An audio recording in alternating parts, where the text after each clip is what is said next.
Hi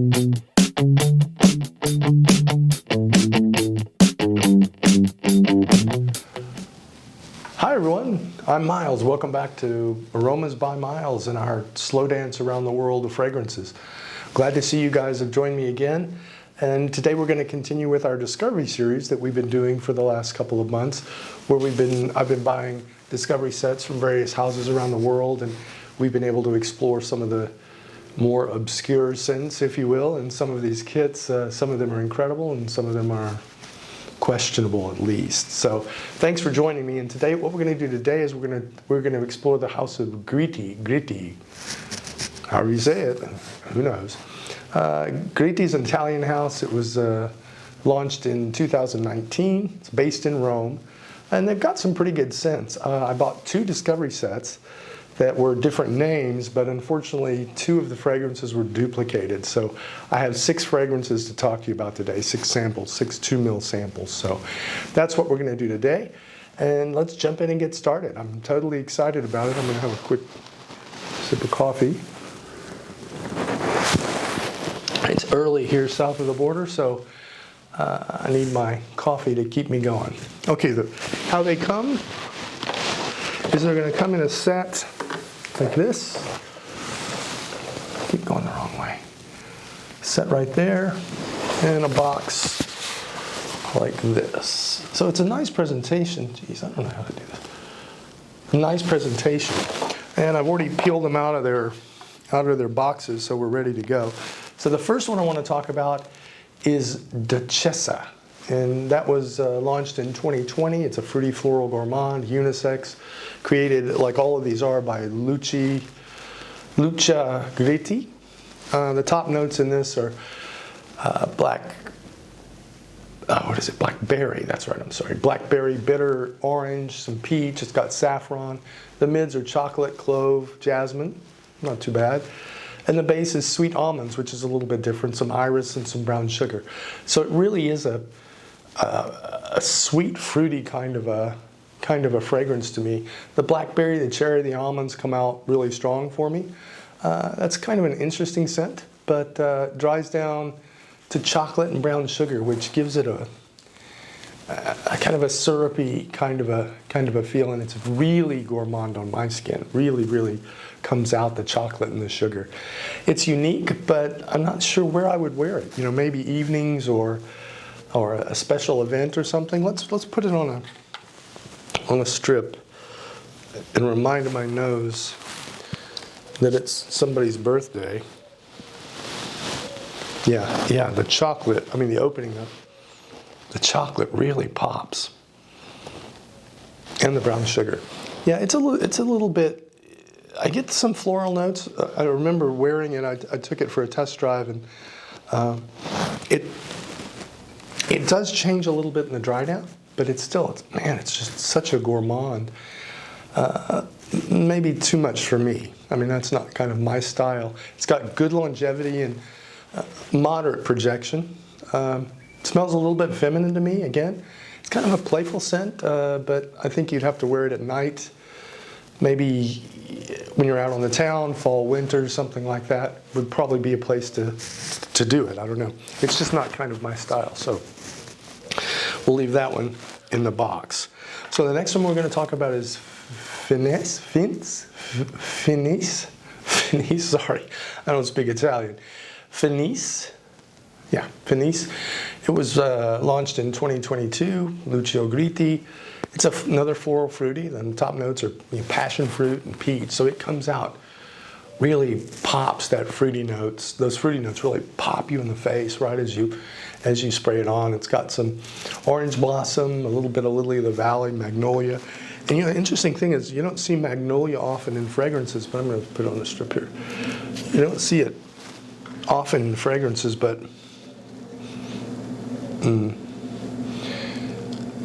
those of you who, especially if any of you live in the south of the United States, you know what a magnolia tree smells like, and those blossoms and those big heavy leaves. It's spot on when it comes to magnolia. I mean, it's a strong, woody, musky kind of a smell, and it's deep, and yeah, it's interesting. I'm kind of on the fence on this one. I'm not a huge fan of it. It's not something I'd probably go out and add to my collection, but it's different for sure. But I'm not sure that I really like the smell long term. I'm not sure, again, where I would wear it. The passion fruit and the peach kind of they smooth out a little bit of that musk and magnolia, as it goes along after the dry down. But it's a little screechy to me. I don't know why. Everyone's nose is different, obviously, and you can wear this thing if you like those floral scents, and you can get over that hit of peach and passion fruit. Maybe you like it. I don't know. But it does remind me of magnolia trees in the South. But the opening isn't something I'd probably really wear. I mean, it's got good longevity, and it is fruity it's a little bit of spicy, but it kind of leans feminine to me. So maybe fall, spring, if you like that. I don't see it. I don't know. I don't see it at a workout, or I don't see it at night on the beach or any of that. But again, a fairly strong scent. If you like gourmands, I think you're going to be happy with that, with the chocolate and the other things chocolate and the magnolia and the passion fruit. I think you're going to be happy with it.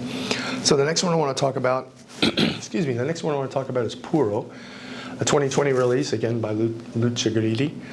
Another Oriental floral. We're getting a kind of a pattern here. That DNA seems to be popping up all over the place. Maybe it's just in these discovery sets, I don't know.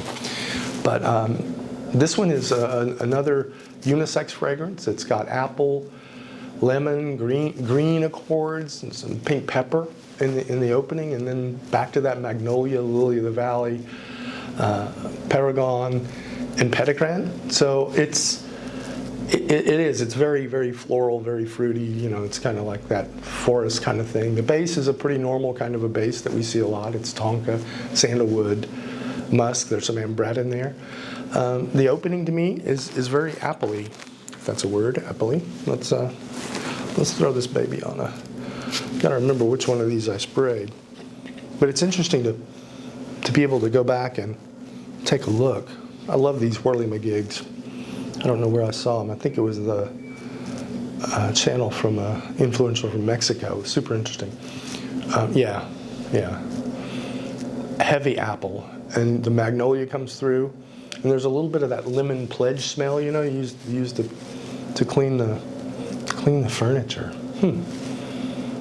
But it kind of sours up, and maybe it's a little darker. It's pretty intense. I mean, it's kind of darker than I expected, to be honest with you. Smells like kind of a wet night to me, maybe. It's heavy. And I remember when I tried it, I got a note here, that when I tried it and let it go through the dry down a little bit, an hour or so, it did open up a little bit, but it's kind of a dirty musk, it kind of stale, dirty musk that stays with me. Man, I hate to be so negative, but this is my favorite fragrance either. I think I said at the opening that they had some good fragrances, and I know they do, but maybe I just hit the wrong three to start with. I don't know. I guess you could wear it in the evening. I think it's a solid scent. It's a cold weather scent, I think, for sure. The longevity's average, and on my skin it didn't project very well at all. So I'm having a little bit of trouble, honestly, digging out the oriental floral part. The oriental part, I guess I should say, because it is floral with the magnolia and some of that, but I can't see the rest of it. The sweetness and the fruit just kind of dominate. So maybe it's a year-round fragrance. I mean, obviously you can wear whatever you want to wear whenever you want to wear it, but maybe this would be versatile if you could give it a little bit of time, get through the opening and let it dry down a little bit and smooth out. It does kind of open up a little bit. I think it'd be something that you could probably pull off. Again, I'm not sure it's in my style. I like things that are a little fresher, a little more upbeat, a little more pop, and not necessarily so sweet and fruity, but more in that direction than the deep, dark, dank kind of a wet, woodsy floral smell. So anyway, so the next one I want to talk about is Rialto. That's a 2020 release, Oriental floral again. But this one's different. This one's a very masculine scent. It's not going to lean on the feminine side at all. So I'm very happy to find one of these, because I think the other three have to date have been a little bit on the feminine side. So yeah, this one wears pretty well on my skin. The top notes are saffron, mango, and bergamot. So it's, you know, it is got a little bit of a sweet or a fruity pop to it. It's Taif rose and black iris. You know, I like iris. That's kind of the mid notes. Cypriol wood and white musk. There's not a ton of notes in this one. So it's pretty well done. I think it smells really high quality. The ingredients are very good. And it's kind of got a sexy vibe to it. It's blended excellently. So it to me comes across a little different than the others. And there's some oud in it. Or at least I get oud in it, but maybe that's the strong iris that's pulling my nose in that oud direction. But I only get a little bit of floral. There's more sweet, fruity, mango, bergamot kind of a stuff, especially in the opening. That does settle down a little bit at the end. But I enjoy this scent. So let's give my nose a shot of it.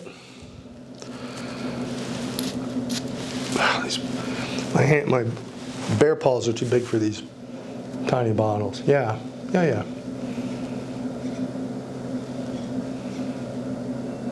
Yeah, I like this one. It smells high dollar to me. Yeah. You know, the bergamot really comes out, but I guess maybe it's a little bit in the direction of herba pura, but I don't see oud listed, but it's definitely coming out in my nose. But anyway, what does my nose know? So the dry down, you know, I get a little bit of that oud rose kind of dance in it, kind of the herba pura, Xerjoff kind of a feel. All in all, I think it's a good offering. You know, I think this is one that you could stick me for. If you guys remember that in these discovery sets, from your comments and your suggestions in the comments, I buy one bottle out of these discovery sets. So hopefully you guys will choose this one and not stick me for one of those others that's not my style. But hey, a deal's a deal, right? Anyway, so this is, like I say, a spicy, fresh floral that comes out with a little bit of oud rose to me. And again, I'm not sure why. This could be a signature scent, or it could be an office scent if you really wanted to. I think you could. This one's versatile enough where you could wear it just about anywhere you wanted to. So yeah, I think I'm pleased with that one. So let me hit of my coffee. So the other scents I've got to unbox here, and they come in these little teeny boxes inside the box. I can never do that. Anyway, you know what I mean. Not that important. You wouldn't be able to see the writing anyway. So this one, the next one is Seta. It's called Seta. It's a 2020 Oriental floral again, believe it or not. This one's raspberry violet. It's got some orange blossom in it. Iris rose, jasmine in the mids. And now we've got oud and cedar and amber, cypress in the base. Now, if I'm looking at these notes, I could tell you that this is probably one that I'm gonna like. Again, I'm not a floral guy, so we'll see how the punch is on this one. The house seems to they seem to focus on these Oriental florals. Let's pop this one on a strip real quick.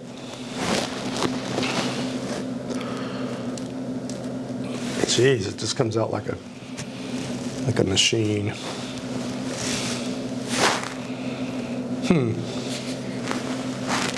Okay, I get a punch of the orange blossom and the violet in the opening.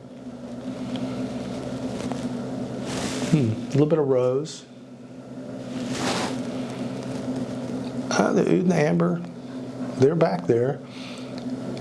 It's a pretty elegant scent. I mean, I could see this on a rainy, cold night in a dark wine bar somewhere. I'm picking up a little bit of the raspberry, or at least I think that's what it is. I probably couldn't pick out raspberry if somebody put a gun to my head. But it seems like quality ingredients. I'm pleased with that scent. I think that's probably a 3-season scent, you know, winter, fall, early spring maybe, when it's a little bit colder outside, evening, date, night. Longevity and sillage are good, projection's good. Definitely masculine, which again, pleases me because some of the others were a little too fruity floral for me. So I'm very pleased with that one. Stick me for that one if you want. I'm honestly not sure what the price points are right now. I know that's about $225 for some of the earlier ones, but unfortunately I didn't have time to check the price points. But I'm not sure that you can get all of them on discounters. I know you can get the Discovery Set because that's where I bought that. But anyway, I think this one is one that Seta is one that you would not hurt yourself by getting a sample of. So the last one here that isn't a duplicate is Anima, not Enema, Anima. Very important distinction. Let's see what this one is. These little samples, these little 2 ml vials are stubbies. I mean, they're a different shape than the others. They're a little bit easier to hold on to because you've got a little more room. Some of these other ones that are tiny are just difficult to deal with. So let's put this one on the strip right off the bat, if I can get it to go. Okay. Put this here. Give it a second. So yeah, this is a 2020 Oriental Fruity again. Whew, lots of fruit. Lots of fruit in the opening on this one. Plum. I'm getting plum, or maybe it's plum. So yeah, there's iris in it. It's kind of a unique scent. I'm going to put this one on skin since I haven't put many of these on skin today. Give that a second. So the top notes are pineapple, apple, strawberry, bergamot, lime, and plum. The mid notes are jasmine, iris, and rose, which I can get the iris and the rose. I'm not up on the jasmine on this one. And the base are ambergris, which is obviously synthetic. There's some white musk, cedar, patchouli, a little bit of vanilla. Yeah, there's some sandalwood in there too. I would say this is, if you guys have ever tried Accento by Xerjoff, it seems kind of like that. And I have a note here that when I tried it, I took it out just a couple of weeks ago, and that musk really pushes up and takes over. So it's kind of a sexy scent. It reminds me of kind of a wet, dark place again. You know, maybe deep in the woods, you know, it's been raining and you're going for that walk and, you know, you do all that stuff. Everybody does all this poetic stuff, but you guys know what I'm talking about.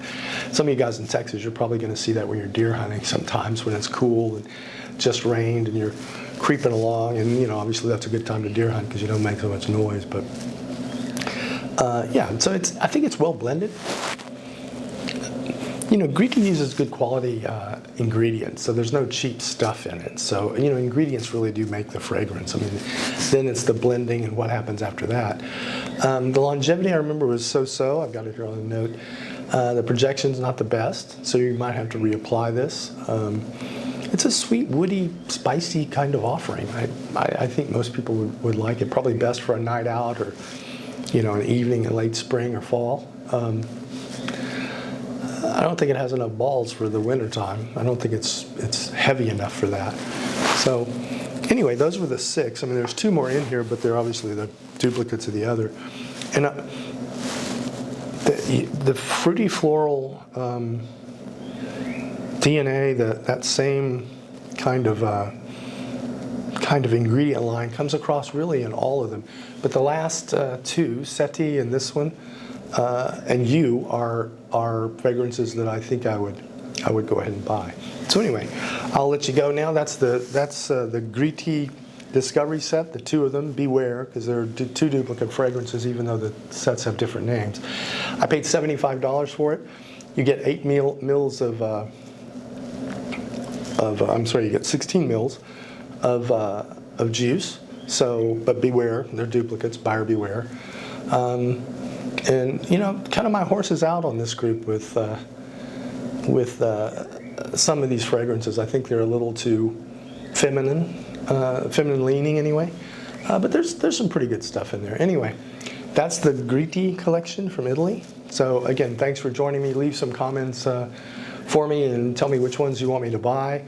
And as always, thanks for your time. I hope you subscribe and like the video because, as I said 100 times before, the point of this video is to get exposure for the Medic Outpost nonprofit that helps first responders in the U.S. and around the world. So if anything good comes out of this, it all goes to that. And there's a little information about that at the end. So thank you all. I appreciate your time. Be safe out there. And I hope you come join me and see what we do the next time. Thank you so much. Take care. What if your only access to healthcare was your neighbor? At Medic Outpost, we train and equip local first responders in some of the world's most remote communities, saving lives where ambulances can't reach. From midwife training in Mexico to deworming and health education for thousands of kids in Kenya, we build healthcare that lasts. So get involved, donate, volunteer, spread the word, partner with Medic Outpost. We build healthcare where they need it most.